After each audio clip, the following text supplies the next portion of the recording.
रख हौसला वो मंजर भी आएगा, प्यासे के पास चलकर समुंदर खुद आएगा।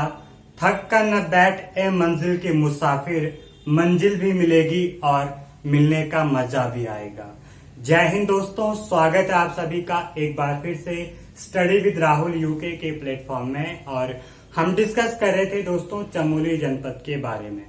दोस्तों अभी तक हम यहाँ पर चमोली जनपद के 2 पार्ट पढ़ चुके हैं और आज बात करेंगे तीसरे पार्ट की, क्योंकि क्षेत्रफल की दृष्टि से उत्तराखंड का सबसे बड़ा जनपद है चमोली और ऐतिहासिक एवं धार्मिक दृष्टि से भी काफी इम्पोर्टेंट है और काफी सारे पर्यटन स्थल हैं यहाँ पर जो हमें सारे के सारे डिस्कस करने हैं।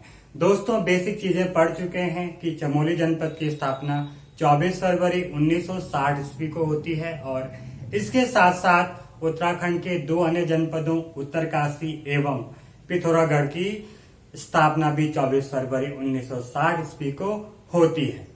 और दोस्तों चमोली जनपद को पौड़ी गढ़वाल एवं टिहरी के कुछ क्षेत्र को अलग करके बना दिया जाता है। और साथ ही साथ हम यहाँ पर दोस्तों पंचधाराएं, पंचशिलाएं, पंचबदरियों के बारे में डिस्कस कर चुके हैं। आज बात करते हैं यहाँ पर दोस्तों पंचप्रयाग। पंचप्रयाग में आपको पता है 3 प्रयाग चमोली जनपद है, चमोली जनपद में है, जिनमें से विष्णु प्रयाग जो कि अलकनंदा एवं पश्चिमी धौली गंगा नदी पर स्थित है। वहीं बात करें उसके बाद उत्तर से दक्षिण की ओर चलते हुए क्रम में आता है आपका नंद प्रयाग, जो कि नंदाकिनी एवं अलकनंदा नदी के संगम पर बसा है। वहीं बात करें तृतीय, तो तृतीय में आता है आपका कर्णप्रयाग, जो कि पिंडर नदी एवं अलकनंदा नदी के संगम पर बसा है।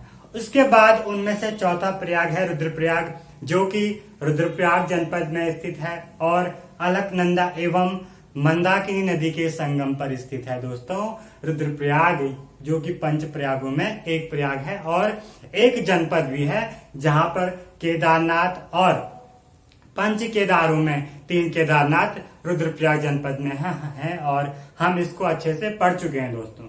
अब बात करते हैं जो पंचम केदार है, पंचम प्रयाग है, वो है देवप्रयाग। देवप्रयाग है दोस्तों भागीरथी एवं अलकनंदा के संगम पर और यहीं से आपकी गंगा नदी शुरू हो जाती है।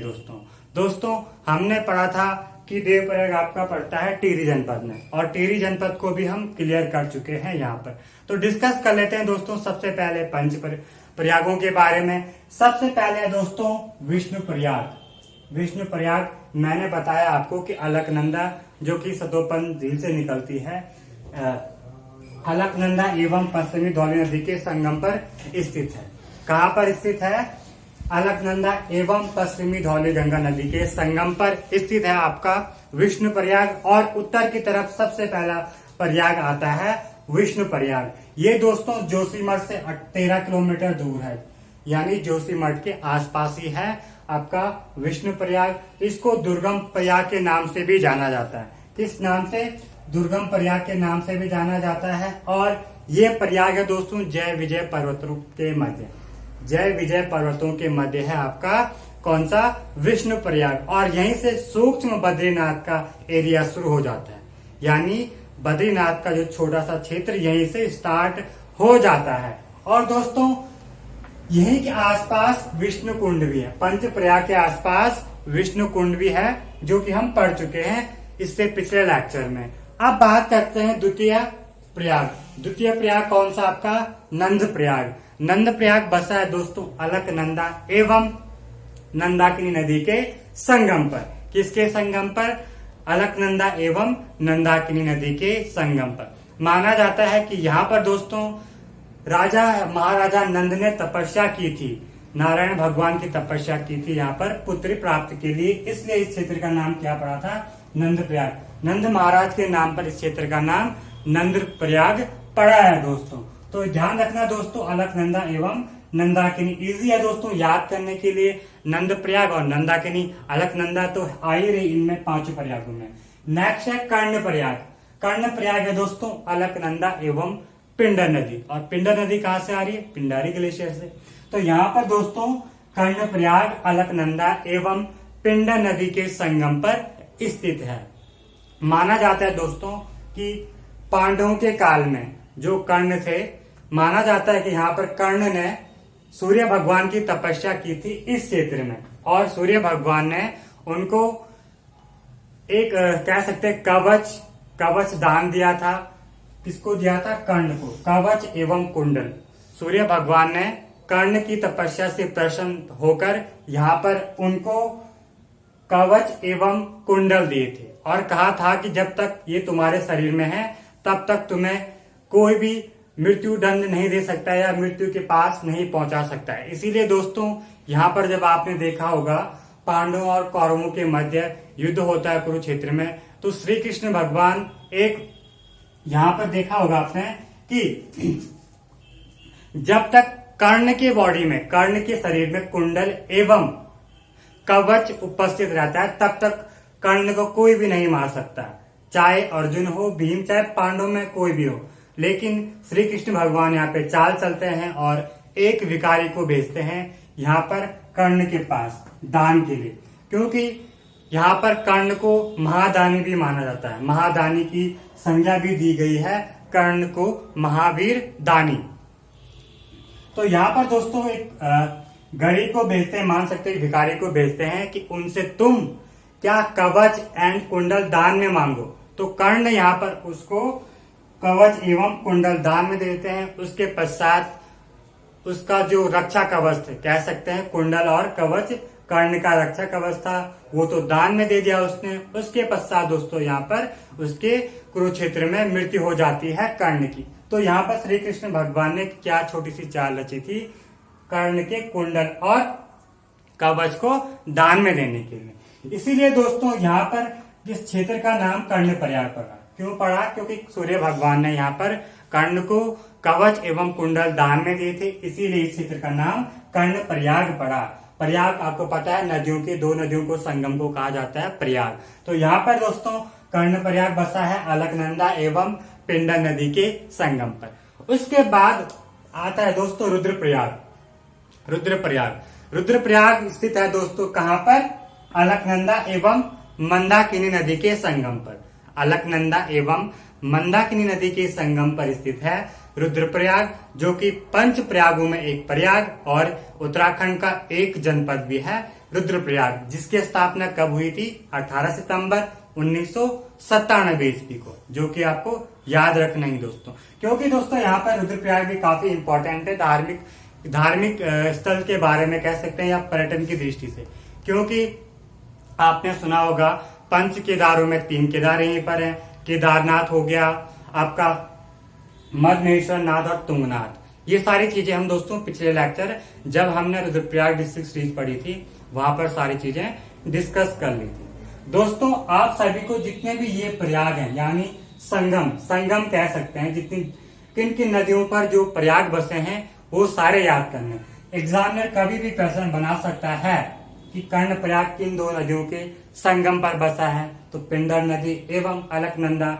वहीं अब लास्ट बात करते हैं जो पंचम प्रयाग है देवप्रयाग है दोस्तों अलकनंदा एवं भागीरथी नदी के संगम पर। किसके? अलकनंदा एवं भागीरथी नदी के संगम पर है देवप्रयाग। अब बात करते हैं देवप्रयाग का नाम देवप्रयाग क्यों पड़ा। दोस्तों हमने जब परमार डायनेस्टी डिस्कस की थी तो वहां पर मैंने आपको बताया था कि देव शर्मा नामक ब्राह्मण ने यहाँ पर तपस्या की थी। कहाँ पर? इस क्षेत्र में, देवप्रयाग वाले क्षेत्र में, इसलिए इस क्षेत्र का नाम देवप्रयाग दिया गया। और यहीं पर दोस्तों देवप्रयाग का रघुनाथ मंदिर स्थित है, जहाँ पर सबसे पहले परमार वंश के राजा जगतपाल का ताम्रपत्र मिला था। और साथ ही साथ हमने बात किया था देवप्रयाग से दोस्तों 18 किलोमीटर दूर पलेठी का सूर्य मंदिर हिंडोला खाल में स्थित है। यानी देवप्रयाग से 18 किलोमीटर दूर है हिंडोला खाल, वहां पर पलेठी का सूर्य मंदिर स्थित है। वहीं बात करें कटारमल का सूर्य मंदिर तो कहां पर है? अल्मोड़ा में। अगर बात करते हैं सेंट्रल की, तो सेंट्रल की बात आती है कोणार्क का सूर्य मंदिर। तो कोणार्क का सूर्य मंदिर आपको याद रखना है दोस्तों उड़ीसा में। कहां पर है? उड़ीसा में है। इसके बाद बात करते हैं दोस्तों प्रमुख परियोजनाएं यानी डैम के बारे में डिस्कस करते हैं कि कौन सी नदियों पर कौन सा डैम बना है, यानी कौन सा बांध किस नदी पर बना है। क्योंकि डैम भी दोस्तों कई बार एग्जामिनर पूछ लेता है डैम के बारे में कि निम्नलिखित में से अलकनंदा या किसी भी नदी पर कौन सा डैम बना हुआ। तो आपको ये सारे डैम याद रखने हैं। सबसे पहले बात करते हैं नंद प्रयाग जल विद्युत परियोजना। नंद प्रयाग जल विद्युत परियोजना यह है दोस्तों अलकनंदा नदी पर। कहां पर? अलकनंदा नदी पर स्थित है नंद प्रयाग जल विद्युत परियोजना। नेक्स्ट है मलेरी झेलम तमक परियोजना। मलेरी झेलम तमक परियोजना ये कहां पर है? यह है पश्चिमी धौलीगंगा नदी पर, जहां पर अलकनंदा एवं पश्चिमी धौलीगंगा का संगम होता है विष्णुप्रयाग के क्षेत्र में। नेक्स्ट है दोस्तों मेलखेत बांध परियोजना। मेलखेत बांध परियोजना ये कहां पर है? पिंडर नदी के संगम पर। और पिंडर नदी के साथ किस किस नदी का संगम है? अलकनंदा एवं पिंडर। और इन नदियों के संगम पर कौन सा प्रयाग बसा है? ये बसा है आपका कर्ण प्रयाग। नेक्स्ट है दोस्तों देवसारी बांध परियोजना। देवसारी बांध परियोजना भी पिंडर नदी पर स्थित है। यही बात करते हैं उद्गम परियोजना। उद्गम परियोजना ये कहां पर दोस्तों? कल्पगंगा नदी पर। प्राचीन नाम क्या था इसका? हिरण्यवती। हिरण्यवती के नाम से जाना जाता था कल्पगंगा को यहाँ पर। नेक्स्ट बात विष्णुगाड पीपल कोटी परियोजना। विष्णुगाड पीपल कोटी परियोजना किस नदी की तट पर स्थित है? किस नदी पर स्थित है? तो अलकनंदा की नदी पर विष्णुगाड पीपल कोटी विद्युत परियोजना स्थित है। उसके बाद गौणाताल परियोजना यह है दोस्तों विरही गंगा नदी पर। विरही गंगा नदी पर चमोली जनपद में गौणा परियोजना ताल है। नेक्स्ट है ऋषि गंगा जल विद्युत परियोजना। ये ऋषि गंगा पर है दोस्तों। कौन सी? ऋषि गंगा नदी पर। वैसे काफी सारे डैम है दोस्तों यहाँ पर, लेकिन आपको सिर्फ इम्पोर्टेंट याद रखने हैं। जितने भी डैम यहाँ पर लिखे गए हैं 7-8, ये सारे आपको याद रखने हैं कि कौन सा डैम किस नदी पर बनाया गया है। इसके बाद बात करते हैं दोस्तों प्रमुख ताल या झील। कह सकते हैं प्रमुख ताल या झील। सबसे पहले बात आती है सतोपंत ताल या क्षीर सागर। सतोपंत ताल को क्षीर सागर भी कहा जाता है और यह है चमोली जनपद में। यहीं से अलकनंदा नदी का उद्गम होता है। कहां से? सतोपंत ताल से। कहां पर है? चमोली जनपद में। नेक्स्ट है विष्णु ताल। विष्णु ताल भी कहां पर है? ये भी चमोली जनपद में। विष्णु प्रयाग यदि चमोली में है तो विष्णु ताल भी आप लगा सकते हैं लॉजिक कि चमोली जनपद में है। नेक्स्ट है लोकपाल ताल।